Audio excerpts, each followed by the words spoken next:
Gauss Siedel Iteration Method. Given three equations in three unknowns, we have to use Gauss Siedel Iteration Method to find the values of x, y and z. Let's now proceed with the solution. Name the given equations as 1, 2 and 3 and then write the coefficient matrix for the given system of equations and mark the leading diagonal. In order to apply iteration method, we have to check if the coefficient matrix is diagonally dominant. Here we have modulus of 20 greater than modulus of 1 plus modulus of minus 2. Then modulus of 20 greater than modulus of 3 plus modulus of minus 1. And modulus of 20 greater than modulus of 2 plus modulus of minus 3. Therefore, the coefficient matrix is diagonally dominant. Hence, iteration process can be applied. Refer the video on diagonally dominant matrix in this channel to understand its definition. Now, solving for x from equation 1, we can get x is equal to 1 by 20 into 17 minus y plus 2z and name it as equation number 4. Similarly, solving for y from equation 2, we get y is equal to 1 by 20 into minus 18 minus 3x plus z and name it as equation number 5. Similarly, solving for z from third equation, we get z equal to 1 by 20 into 25 minus 2x plus 3y. Name it as equation number 6. Let's now proceed with the iteration process. First iteration. To find x1, we need the initial values of y and z, but it is not provided in the problem. Therefore, let the initial values of y and z be 0. That is, y not equal to 0 and z not equal to 0. Now, let us substitute y not equal to 0 and z not equal to 0 in equation 4 and find the value of x1.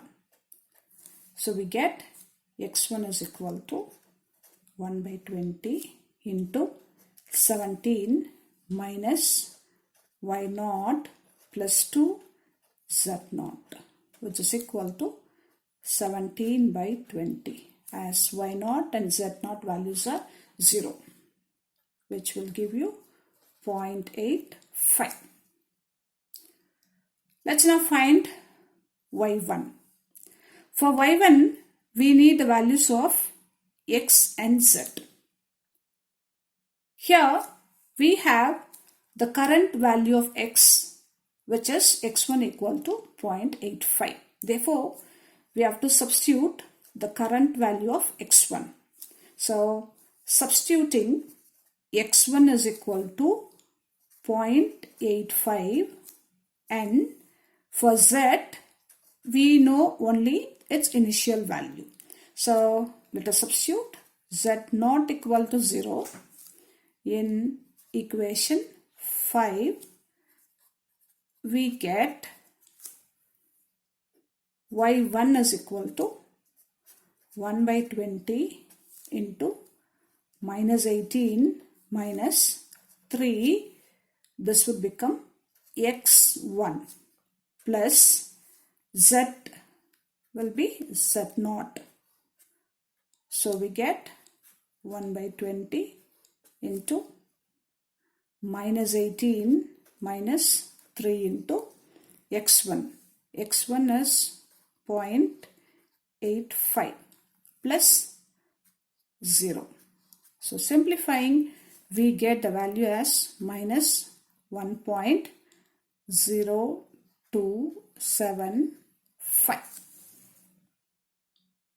Let's now find Z1 value. To find Z1, we need the values of X and Y. And here we have the current values of X and Y, namely X1 and Y1. Therefore, we can substitute X1 value as 0.85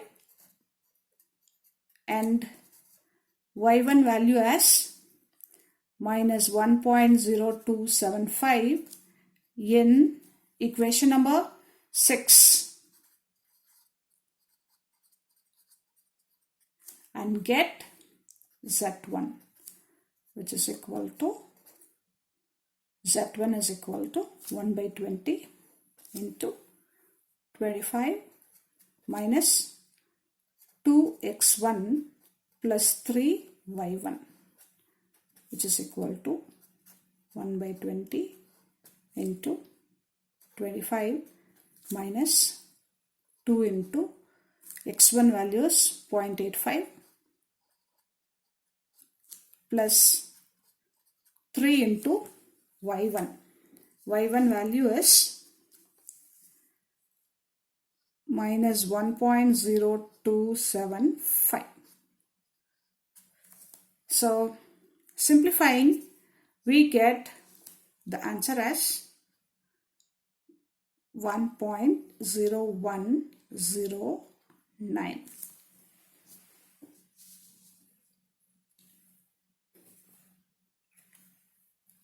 Let's now move on with the second iteration.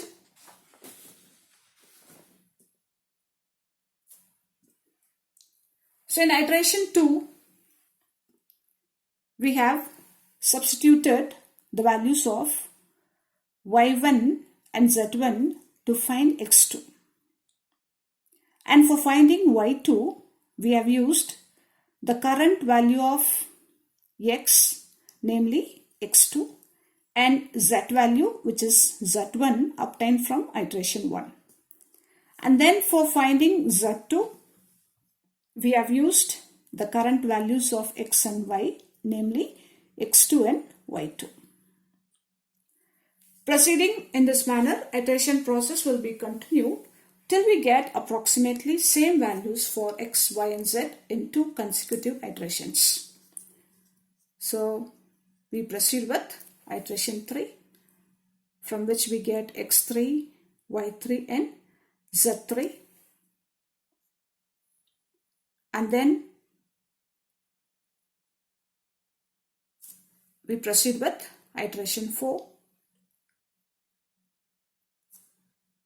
so that we get x4, y4 and z4.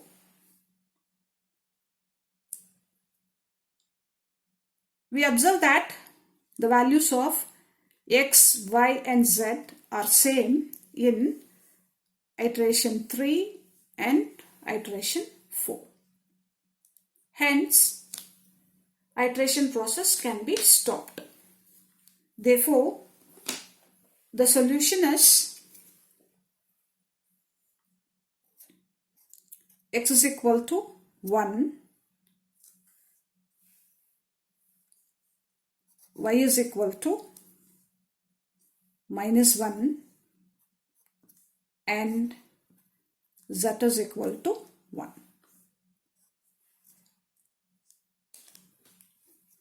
Note that in this method, we always use the current values of x, y or z to proceed with the next step.